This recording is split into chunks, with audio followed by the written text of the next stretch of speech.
Dad gave my $90,000 truck to my brother for 1 hour, and by nightfall my entire business was gone. Hi, I'm Nate, 31, and 2 weeks ago my entire life got wrecked, literally, because my dad handed my $90,000 truck to my brother like it was a leftover meatloaf. The trooper kicked a chunk of twisted black metal with the toe of his boot. It skittered across the asphalt and came to rest near what used to be my passenger side mirror, now cracked and blinking like a dying insect. "This is a total loss, son," he said, adjusting his mirrored sunglasses. Frames bent beyond saving. Engine blocks cracked clean through. Miracle the driver walked away with just bruises. I stared at the wreck. My throat felt tight, like I'd swallowed glass. It wasn't just a truck.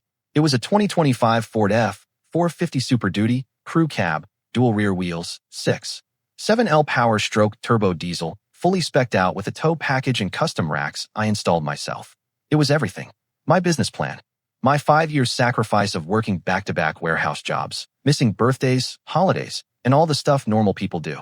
It was 90 grand of grit, sweat, and future. And leaning against the cop car like he was waiting for an Uber was my older brother, Kyle. He wasn't cuffed. He wasn't panicked. He was chewing gum. Texting. "I don't understand," I said. My voice sounded distant, like it belonged to someone else. I didn't give him the keys. I gave them to my dad. "Well," the trooper said, scratching something onto a clipboard. "According to your brother, his daddy gave him the keys to take it for a spin.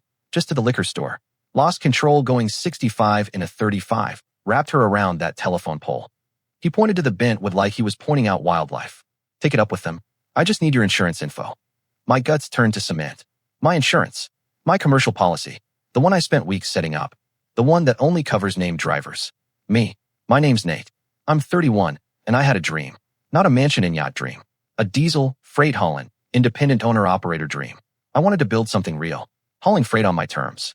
I lived in a roachbox apartment and ate bulk rice for 3 years so I could afford the down payment on that truck. The Beast, I called her. She had my DOT numbers painted on her door last week. And I was set. I had my first big contract lined up for Monday, hauling irrigation equipment to Montana.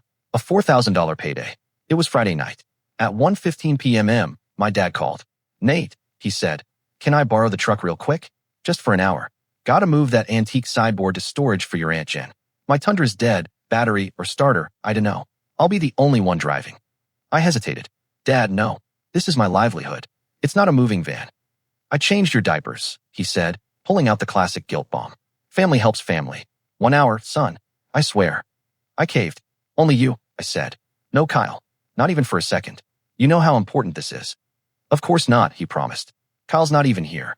I dropped the truck off at 2:30 p.m. sharp. "Look my dad in the eye. Please. Monday's my start date. Don't screw me." He clapped my shoulder like I'd just won a war. "I'm proud of you, son." At 7:45 p.m., I was standing on the side of Highway 44, watching my dream get hoisted onto a tow truck. I walked over to Kyle. He looked up from his phone, still chewing gum. "My bad, bro," he said. "Not I'm sorry. Not are you okay? Just my bad. This thing's got way too much torque. Rear kicked out on me. You should have put better tires on it."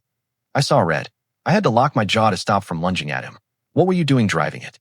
Dad said he was moving furniture. "Oh, we moved it," Kyle said with a shrug. Then Dad said I could take it around the block. "Show it to Mike. You know Mike loves diesels." I was just heading back. "You were doing 65 in a neighborhood." Kyle smirked. "Allegedly." I almost snapped, but I didn't, because I knew if I hit him, I'd be the one in cuffs, and I needed to be free, to fix the mess, to start the war. The next morning, I was on hold with my insurance company, my coffee untouched, my hand trembling over the mug. I hadn't slept. I kept seeing the truck's grill twisted like a pretzel, glass shards scattered like ice cubes on the road. Finally, Brenda picked up. She was the one who'd helped me build the commercial policy. She'd sounded so proud then. "You're doing the grown-up thing, Nate. Not everyone gets this far." But today her voice was different. Lower. Cautious. "I'm looking at the police report," she said. "It lists the driver as Kyle Morgan." "Your brother?" "Yes." "Is Kyle an employee of your LLC?" "No." "Was he listed on the policy?" "No." "Brenda, I didn't authorize this. I gave the keys to my dad. Kyle took it without my permission. He's got a record. 2 DUIs. You guys wouldn't even cover him if I wanted to add him." Brenda let out a slow breath. "Technically, Nate, he had the keys. Your father handed them over. That's considered permissive use." My gut twisted. "So you're telling me I'm screwed?" "I'm telling you," she said gently, "because your policy is for named drivers only, and because the truck was being operated by someone outside your business for non-commercial use, your collision coverage is void." We'll cover the telephone pole. But the truck? Nothing. I hung up. I sat there for 20 minutes, staring at the insurance file still open on my laptop. The beast. Gone. The bank still wanted its money. I still owed $68,000 on the loan. And Monday's job? Gone. I'd called and tried to explain. The guy was sympathetic, but freight doesn't wait. He'd already booked someone else. I had nothing, but I still had a car. So I got in my 2006 Corolla, the one with the mismatched passenger door and the sagging headliner, and drove back to my parents' house. They were sitting on the patio, drinking iced tea, laughing, like nothing had happened. Kyle was shirtless, wearing basketball shorts, showing off his tattoos like a discount MMA fighter. My father looked up. "Nate," he said, like I'd just dropped by for dinner. I didn't sit. I didn't smile. "The insurance won't pay," I said flatly. Mom blinked. "What do you mean?" "I mean, because Kyle was driving and he wasn't on the policy, and the truck was being used for personal reasons, they voided the claim." Dad frowned. "That's insane. Call them back. Get a supervisor." "It doesn't work like that. It's a contract." Kyle snorted. "Dude, chill. Just get another truck. Take out a loan." "You totaled a $90,000 asset, Kyle. Accidents happen." I turned to Dad. "I told you. Only you drive it." And you handed him the keys. "He just wanted to show Mike," Dad said weakly. "I didn't think. That's the problem." I snapped. "You didn't think. Now I'm ruined." Mom tried to step in. "We can help, sweetie. We'll chip in." I looked at them. "I need $68,000. That's the balance on the loan. Pay it." Silence. Kyle scoffed. "No one's got that kind of money just lying around." Dad shook his head. "Nate, be reasonable. Take out another loan.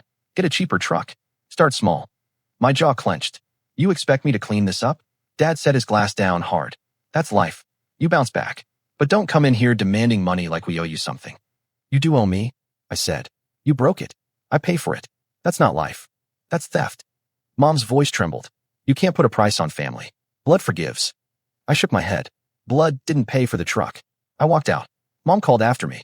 "If you walk away, don't expect us to be there when you fail." I didn't turn around. I drove straight to a law office. I didn't have money, but I had proof. Texts, promises, warnings, and a lawyer who smelled blood. "You've got a case," he said, eyes gleaming. "Negligent entrustment. Destruction of business property. We go after your father and your brother. And we don't blink." We filed the lawsuit 2 days later. Civil complaint. Nathaniel Morgan versus Frank Morgan and Kyle Morgan. $90,000 in damages. Plus loss of income. The reaction was thermonuclear. My dad called once. I didn't answer. He left a voicemail screaming so loud you could hear his blood pressure exploding. "You ungrateful little punk. I gave you everything. Food, a roof, discipline. And this is how you repay me? Dragging your own father into court like a criminal? Over a fender bender?" A fender bender. That's what he called it. Kyle texted me. "Hope you enjoy being an only child. You'll regret this." Then Aunt Jen chimed in. "Your poor father is sick with stress. You're ruining the family. All over a truck." No one wanted to talk about how the truck got totaled. Just that I was breaking the family. I kept silent. My attorney, Joel Henderson, told me to say nothing. "We speak through the lawsuit," he said. "Let them talk. We bring the receipts." And boy, did we have receipts. Screenshots of texts. "Me. Only you drive it. Not Kyle. Dad. I promise, son. Just for the move. 1 hour. Family honor. Kyle. 2 hours later just taking it around the block. Don't stress." Joel grinned. "You couldn't script this better." Meanwhile, I had to go back to work for someone else. $17. 75 an hour at a warehouse downtown, operating forklifts and loading pallets for third-party truckers. Every time I saw one of those big rigs roll out, my chest burned. That was supposed to be me. Instead, I was back in steel-toed boots and fluorescent vests, checking punch cards and nodding at guys who called me newbie. 6 months passed. The court date finally came. I walked into the county courthouse in my best dress shirt, clean, ironed, still a little too tight around the neck. Joel walked beside me like a hitman in a tailored suit. My family showed up, too. Dad in his Sunday church blazer. Kyle in a suit that looked borrowed and 2 sizes too big. Mom was there, clinging to her purse like a flotation device. They looked like a Norman Rockwell painting titled Denial. The courtroom wasn't dramatic. No TV cameras. Just wood panels, fluorescent lighting, and a judge who looked like she bench-pressed depositions for fun. Dad tried to charm her. Told her I was blowing things out of proportion. Said Kyle was a good kid. Said I had misunderstood the tone of the texts. But Joel was ruthless. He put Dad on the stand. "Read the texts. Did your son explicitly instruct you that only you were to drive the vehicle?" Dad hesitated. He didn't want Kyle driving it, sure, but yes or no, sir? Yes. And were you aware of Kyle's record? 2 DUIs, 3 speeding violations? Dad shrugged. Boys make mistakes. Joel stepped forward. Not boys, Mr. Morgan. Men. Men driving $90,000 commercial vehicles with 1,000 FTLBs of torque. And you handed him the keys. Kyle got on the stand and made it worse. Said he didn't think it was a big deal. Said the truck had bad rear traction anyway. Said I should have bought a safer one. Even the judge raised an eyebrow at that. Verdict came 2 days later. Joint liability. Frank Morgan, negligent entrustment. Kyle Morgan, reckless destruction of property. Judgment, $94,000. My knees went weak when I heard the number. Not out of fear. Out of relief. I'd been gaslit for 6 months. Made to feel like I was the villain for protecting the one thing I built with my own 2 hands. Dad passed me outside the courtroom. You're dead to me, he hissed. I didn't flinch. You handed him the keys, I said quietly. I just made sure the wreckage got cleaned up. But collecting the money? That was the next war. Winning in court and getting paid are 2 different battles. The judgment gave me the legal right to collect, but my father and Kyle acted like the check was optional, like the court ruling was just a suggestion they could ignore. Joel, my lawyer, didn't blink. He filed liens, garnishments, asset seizures, the whole 9. Kyle was the first to feel it. His wages from the gym, where he worked part-time checking in sweaty teenagers and occasionally pretending to mop, got garnished at 25%. He tried to quit, but the lien followed him to the next job. He sent me a voice memo, angry and breathless. Bro, what the hell? I'm making like $400 a week. I can't even pay rent. You're bleeding me dry for one mistake. I didn't respond, because I was making $560 a week loading pallets, trying to claw out of the financial grave he put me in. Next, we went after Dad's house. He still had a small mortgage, but there was equity. Joel filed a lien. They couldn't sell, refinance, or even remodel without clearing the debt. It got ugly. Real ugly. My mother called crying. Said Dad wasn't sleeping. Said the stress was giving him chest pains. Asked me to drop the lien. You've made your point, Nathan, she said, voice shaking. You got your verdict. Isn't that enough? No, I said. It's not enough until the bank is paid. Until I can breathe again. They tried to stall. Delay. File appeals. Joel swatted each one down. Eventually, they realized it was either pay up or watch the interest eat them alive. So they paid. Kyle sold his Mustang, his baby, his pride and joy. He posted a sad goodbye video on Instagram, making it sound like a tragedy of Shakespearean proportions. Dad had to pull money from his retirement account. Took a tax hit. And when that still wasn't enough, he took a second mortgage on the house. I got the check. $94,000. I paid off the bank in full. No more debt. No more calls. But I didn't run straight to the dealership. I waited. For months. Worked. Saved. Breathed. And I thought. About everything. About family. About what it meant to be a son. About how fast that title can be weaponized when you stop being useful to the people who gave it to you. I went quiet. Ghosted. Didn't attend Thanksgiving. Didn't answer my mom's texts. Didn't even open the birthday card they sent. Probably signed in different rooms. I was free. And alone. But it was a clean kind of alone. Like standing in an empty workshop, waiting for the first tool to arrive. Eventually, I went to the dealership. And I bought a 2026 Ram 5500 chassis cab. White. Flatbed with reinforced rails. A beast with no name yet. It wasn't just a truck. It was me, rebuilt. The salesman at the dealership smiled like he was handing me the keys to a rocket ship. You sure you don't want the midnight package? Black rims, smoked headlights? I shook my head. I wanted to look like a work truck. Not a Hot Wheels. He blinked. Respect. The Ram 5500 purred like it knew what it was born for. Heavy-duty suspension, dually tires, built for hauling payloads that made other trucks weep. This wasn't a vanity truck. It was a survivor. Just like me. I started the business over. Nathaniel Morgan Logistics. No more LLC names trying to sound cute. No catchy slogans. Just my name. Just the truth. My first haul was a pallet of treated lumber headed to Spokane. $2,600. I strapped it down myself, checked every ratchet twice. No shortcuts. No borrowed favors. I drove across the Idaho border just as the sun came up, the radio playing classic rock like a movie soundtrack. The road stretched in front of me, long and open in mine. Midway through Montana, I got a text from an unknown number. I ignored it. Then came another. Then a voicemail. I pulled over at a truck stop and listened. It was Mom. Her voice was low, tired, softer than I remembered. Hi, Nathan. We heard you bought another truck. Aunt Jen saw you on the interstate. Your father's back's been bothering him. He's trying to finish the drywall in the garage, and, well, Kyle's working nights now, and I can't lift the panels. We were wondering if maybe you could come by, just for a few hours. Put the past behind us. We're still family. I stared at the dashboard. The beast, too. Zero hummed under my fingers. Family. That word had been used like a crowbar to pry open my guilt for years. Family means forgiveness. Family helps each other. Family doesn't keep score. Except they had kept score. And when I needed help, they handed my future to a man with DUIs and a vape pen addiction. I didn't delete the message. I saved it. Not to remember her voice, but to remember the tone. That tone of assumed access. The idea that, despite everything, I'd still be available. That I'd drop everything because we shared a bloodline. No, not anymore. I put the phone away, finished my sandwich, and got back on the road. I had a delivery to make. The work came fast after that. Word spread. I was reliable. I showed up early. I didn't overpromise. I got the job done. 3 weeks in, I landed a recurring contract hauling HVAC units between Salt Lake and Boise. That was real money. Enough to start hiring. Enough to build. One night, back in my apartment, I opened a spreadsheet labeled 2027 goals. I wrote, add second truck.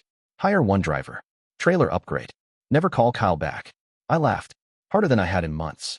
Then I got to work.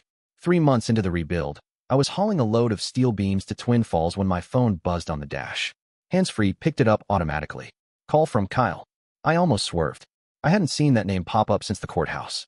The system gave me the options: accept, decline, ignore. I let it ring out. 5 seconds later, a voicemail dropped. Curiosity got the better of me, so I played it. Hey, Nate. Bro. Long pause. Listen, I know we haven't talked, but I need a favor. I laughed out loud. On the highway, alone in the cab. He kept going. I'm trying to get into hauling. Not like your level or anything, but like local runs. Buddy of mine said hotshot works solid. I was thinking maybe you could give me some pointers. Like, help a brother out. Show me how to get started. I know you probably hate me, but come on, man. Family. There it was again. That word. Like a rusty nail they couldn't stop hammering. I didn't respond. I did update my spreadsheet that night. Change number. Block Kyle. Done. Then came the big break. A construction firm in Butte needed weekly runs of paneling and piping. They offered a 6-month contract. It was steady, well-paid, and perfect for building momentum. I signed it and used the deposit to buy trailer number 2, a gooseneck with hydraulic tilt and built-in ramps. That's when I hired Marvin. Marvin was 42, ex-oil fields, built like a filing cabinet. He shook my hand like he was signing a pact with the devil. You pay on time, I work on time, he said. We understood each other instantly. I gave him the second truck, a used but pristine 2022 Ram 3500 I'd picked up at auction, and he treated it like it was gold-plated. Business grew, and so did the silence from my family, which was fine, mostly, until I bumped into Dad. It was at the hardware store, of all places. I was picking up cargo straps. He was browsing mulch. He saw me first. His face didn't change, didn't soften. He just said, "So, you still driving?" "Still building," I said. He nodded slowly, then walked past me like I was a stranger asking for change. I didn't chase him, didn't explain myself, because I didn't know him anything. But later, as I was loading the straps into my cart, I felt something tighten in my chest. Not guilt, not regret, grief. Grief for the version of my father I'd always hoped was real. Turns out, that man never existed. Spring turned into summer, and with the heat came bigger hauls and bigger contracts. I was running routes between Washington, Idaho, and Montana like a well-oiled machine. Marvin was killing it. He called every morning like clockwork, loaded and rolling, boss. I hired a part-time bookkeeper named Tasha. She wore combat boots and a Bluetooth headset and could spot a billing error from 30 feet. I was building something real. Then, one Monday afternoon, I got an envelope in the mail. It was a wedding invitation. Kyle and Bailey, together with their families, invite you to celebrate their union. I nearly choked on my coffee. Not because he was getting married, God bless the poor woman, but because I was invited. The envelope was thick and glossy. Gold foil. Classy. Too classy for Kyle, honestly. Inside was a handwritten note. Hope you'll come, man. I know we've had our issues, but it's water under the bridge. Be great to have you there. No hard feelings. Kyle. No hard feelings. The man wrecked my future, forced me to sue my own parents, and then ghosted me for a year. But now that there was cake and a dance floor involved, he wanted to bury the hatchet. I tossed the invite in the glove compartment. Didn't throw it away, but didn't RSVP either. A week later, I got a text from Mom. He really hopes you'll come. It would mean a lot to him. And to us. Please consider it. Us. That word again. As if I was still part of some imaginary collective that looked out for each other. But what got me wasn't the request. It was the assumption that I would be the bigger person. That I'd show up, maybe even give a toast, and smile like it was just an old family squabble. I didn't answer the text. Instead, I booked a haul for the day of the wedding, lumber to Coeur d'Alene. Double rate for Saturday delivery. Nothing personal. Just business. The day came. I was on the road by 4 a.m., sunrise in my mirrors, diesel humming under my boots. Somewhere, an open bar was pouring mimosas. And I was hauling 2 tons of cedar through the mountains, alone, free, uninvited in all the right ways. That night, Marvin texted me a screenshot from Kyle's Facebook. A wedding photo. Kyle and his bride beaming. Dad off to the side, looking sunburned and tense. Mom smiling like nothing had ever happened. I stared at the photo for a long time.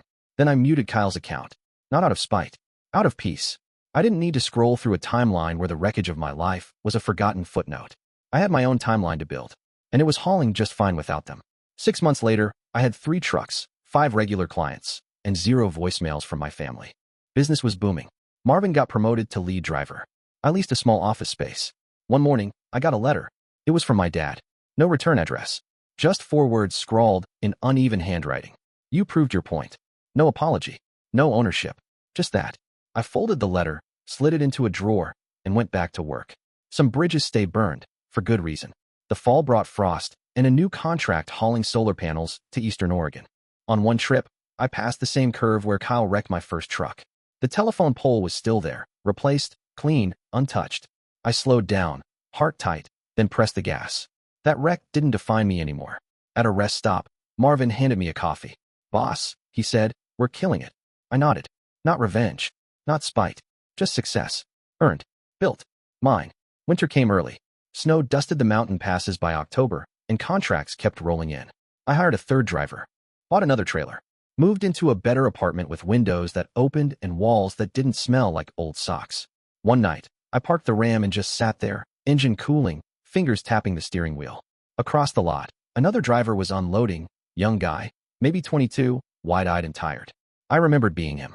I remembered the ramen dinners, the basement dreams, the debt, the betrayal, and I realized something.